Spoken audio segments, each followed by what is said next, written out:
श्री राधे राधे। श्रद्धेय स्वामी श्री राम सुखदास जी महाराज द्वारा रचित प्रश्नोत्तर मणिमाला श्रृंखला का आज का प्रसंग है भगवान। कुछ साधकों ने महाराज जी से प्रश्न किए हैं और महाराज जी के उत्तर हैं वो इस प्रकार हैं कि एक साधक ने महाराज जी से पूछा कि भगवान की आवश्यकता क्यों है। महाराज जी कहते हैं कि अपने में कमी मानते हैं इसलिए है। हमें कोई ऐसा साथी चाहिए जो हमसे प्रेम करे, हमें आश्रय दे और कभी हमसे बिछड़े नहीं, सदा साथ रहे। ऐसा साथी ईश्वर ही हो सकता है।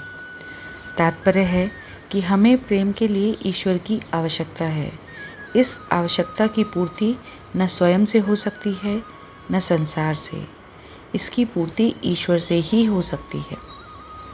एक साधक ने पूछा कि ईश्वर की आवश्यकता कैसे जागृत हो। महाराज जी कहते हैं कि प्रेम का उद्देश्य होने से और संसार की ममता आसक्ति छूटने से ईश्वर की आवश्यकता जागृत होती है। एक साधक पूछते हैं कि शास्त्र और संत परमात्मा का अलग अलग वर्णन करते हैं।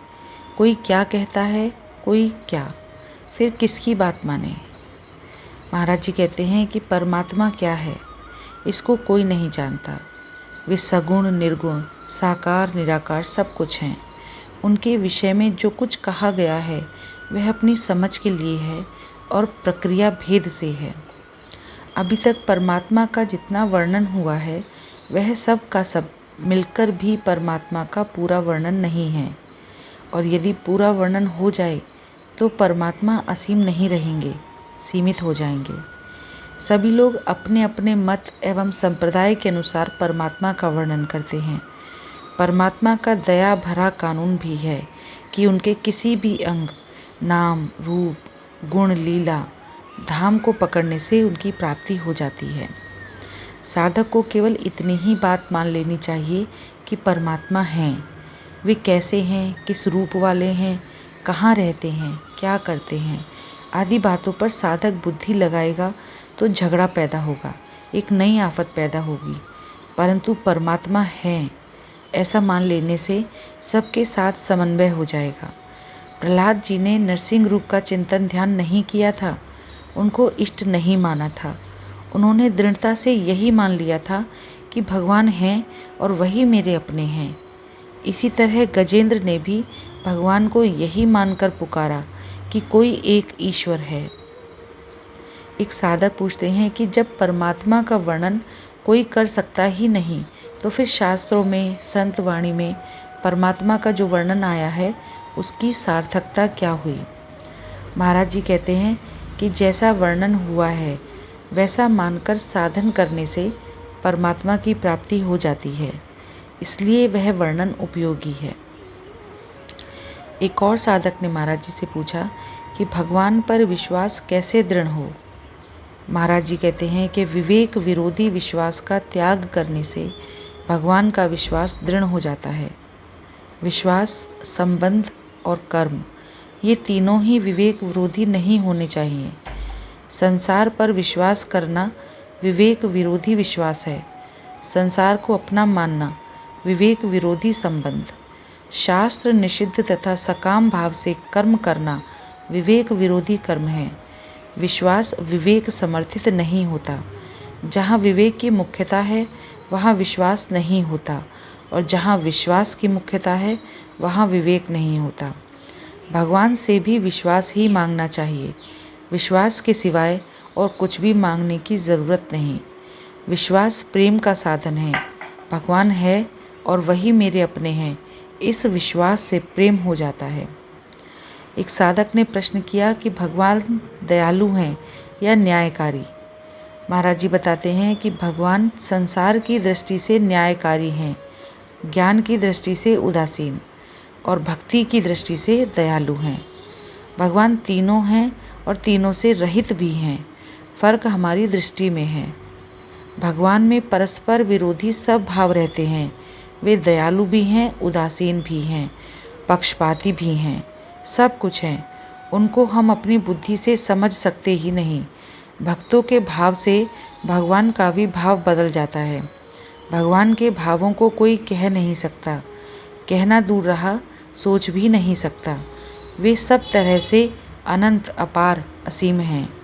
किसी वस्तु के विषय में वह कैसी है, कैसी नहीं, यह विचार तब किया जाता है जब हम उसका त्याग करने में समर्थ हों। परमात्मा का त्याग कोई कर ही नहीं सकता। फिर वे कैसे हैं, कैसे नहीं हैं, ऐसा विचार करने की क्या ज़रूरत। वे कैसे भी हों, पर वे हमारे हैं। एक साधक ने प्रश्न किया कि एक मंदिर में चोर मूर्ति चुराने आए, तो वहाँ के पुजारी ने कहा कि मैं जीते जी मूर्ति नहीं ले जाने दूंगा। संघर्ष हुआ तो पुजारी मारा गया। भगवान ने पुजारी की रक्षा क्यों नहीं की?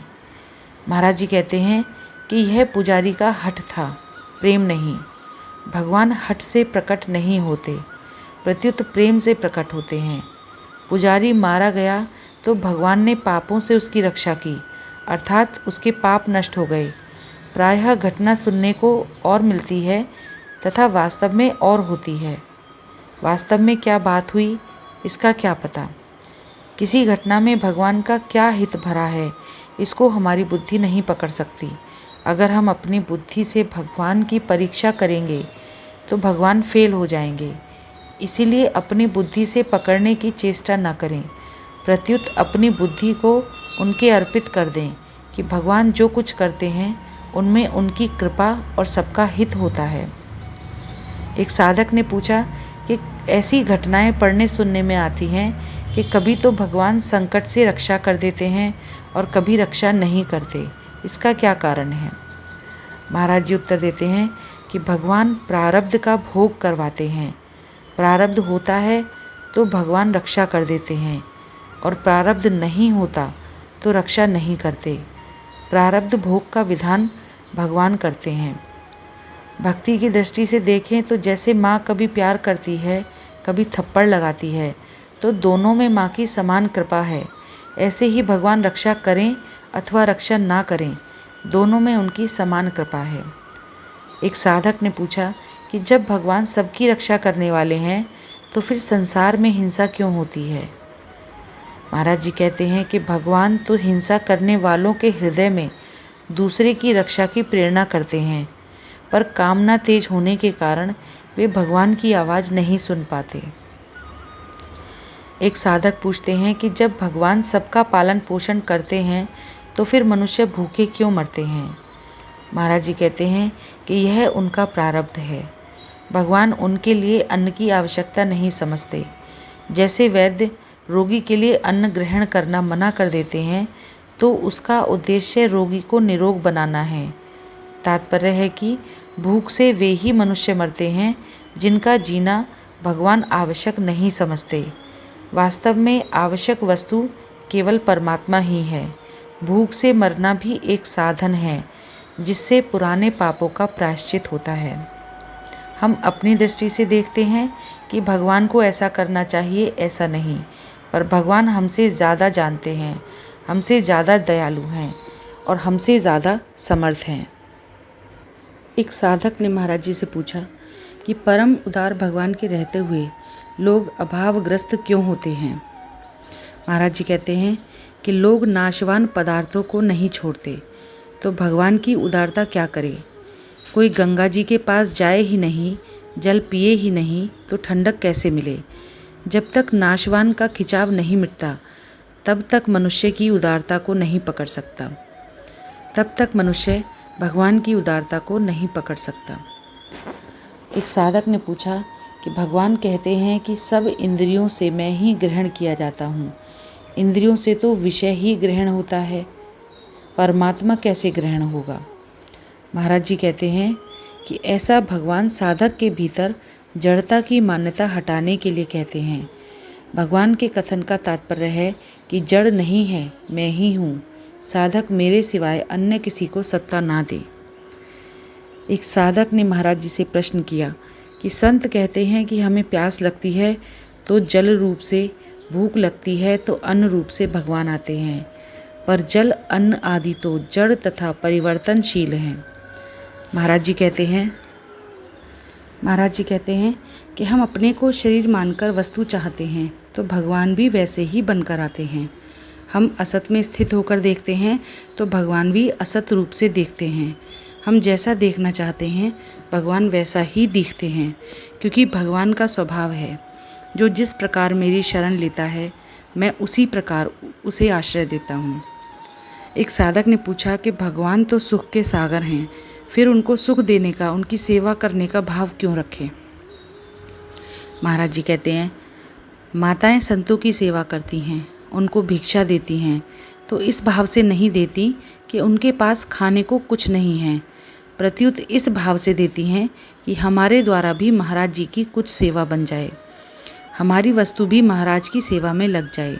इसी तरह भक्त में भी स्वाभाविक ही भगवान की सेवा करने का, उनको सुख देने का भाव रहता है, क्योंकि वह स्वयं भी भगवान का है और उसके शरीर, इंद्रियां, मन, बुद्धि भी भगवान के हैं। एक साधक पूछते हैं कि जिसने वस्तुतः कर्म नहीं किया, केवल भूल से अपने को कर्ता मान लिया, उसको जब अल्पज्ञ न्यायाधीश भी दंडादि फल नहीं देता, तो फिर सर्वज्ञ ईश्वर क्यों देता है। महाराज जी कहते हैं कि ईश्वर दंड नहीं देता, जो कर्ता बनता है वही भोक्ता बनता है, वह अपनी भूल का ही फल भोगता है। एक साधक ने प्रश्न किया कि हम भगवान से विमुख होकर संसार के सम्मुख हो जाते हैं, तो भगवान हमारी संसार की सम्मुखता छुड़ा क्यों नहीं देते। महाराज जी कहते हैं कि कारण कि भगवान ने हमें स्वतंत्रता दी हुई है, यदि वे स्वतंत्रता न देते तो हम पशु पक्षी आदि की तरह ही होते। उस स्वतंत्रता का दुरुपयोग करके हमने संसार को अपना मान लिया। एक साधक ने प्रश्न किया कि हम मिली हुई स्वतंत्रता का दुरुपयोग करते हैं, तो भगवान वह स्वतंत्रता वापस क्यों नहीं ले लेते। महाराज जी कहते हैं कि जब तक हम स्वतंत्रता चाहते हैं तब तक भगवान उसको लेंगे नहीं। दी हुई वस्तु को वापस लेने का अधिकार नहीं है, यह कार्य सज्जनों का नहीं है, प्रत्युत डाकुओं का है। हाँ, अगर हम अपनी स्वतंत्रता उनको दे दें, अर्थात अपने आप को उनके अर्पित कर दें, उनके शरणागत हो जाएं, तो वे उसको ले लेंगे, अर्थात हमें मुक्त करके भक्त बना लेंगे। एक साधक पूछते हैं कि भगवान सब कुछ देते हैं पर अपने को छिपा कर देते हैं, ऐसा क्यों। महाराज जी कहते हैं कि व्यवहार में ऐसा देखा जाता है कि देने वाला अपने में बड़प्पन का अनुभव करता है और लेने वाला छोटेपन का। भगवान अपने में बड़प्पन और लेने वाले में छोटापन नहीं आने देते, इसीलिए अपने को छिपा कर देते हैं। भगवान जीव को तत्व ज्ञान मुक्ति देकर अपना सम्मान बना लेते हैं, अपने समान बना लेते हैं, फिर भी अपने को छिपा कर रखते हैं। एक साधक पूछते हैं कि संत कहते हैं कि देने वाले भी भगवान हैं और लेने वाले भी भगवान हैं, लेने वाले भगवान कैसे। महाराज जी बताते हैं कि भगवान ने जीव मात्र को अपने में से ही प्रकट किया है, इसलिए लेने वाले भी वे ही हैं। वास्तव में एक भगवान के सिवाय और कुछ है ही नहीं, वासुदेव सर्वम। एक साधक पूछते हैं कि कण कण में भगवान है और कण कण भगवान ही है, दोनों में क्या अंतर है। महाराज जी बताते हैं कि कण कण में भगवान है यह मान्यता है और कण कण भगवान है यह वास्तविकता। एक साधक ने प्रश्न किया कि संसार अपना नहीं है पर भगवान अपने हैं, ऐसा मानने से भगवान से कुछ आशा अपेक्षा रह सकती है। यदि ऐसा माने कि न संसार अपना है न भगवान अपने, तो महाराज जी कहते हैं कि भगवान अपने हैं पर लेने के लिए अपने नहीं हैं, केवल भगवान ही अपने हैं। ऐसा मानने से दूसरी सत्ता नहीं रहेगी और दूसरी सत्ता न रहने से कोई भी चाह नहीं रहेगी। भगवान के सिवाय दूसरी सत्ता रहने से ही इच्छा होती है, और जब भगवान ही मेरे हैं तो फिर इच्छा कैसी। कोई भी अपना नहीं है, न संसार न परमात्मा। ऐसा मानने से साधक ज्ञान मार्ग में चला जाएगा, अतः उसकी मुक्ति तो हो जाएगी पर प्रेम की प्राप्ति नहीं होगी। जय जय श्री राधे।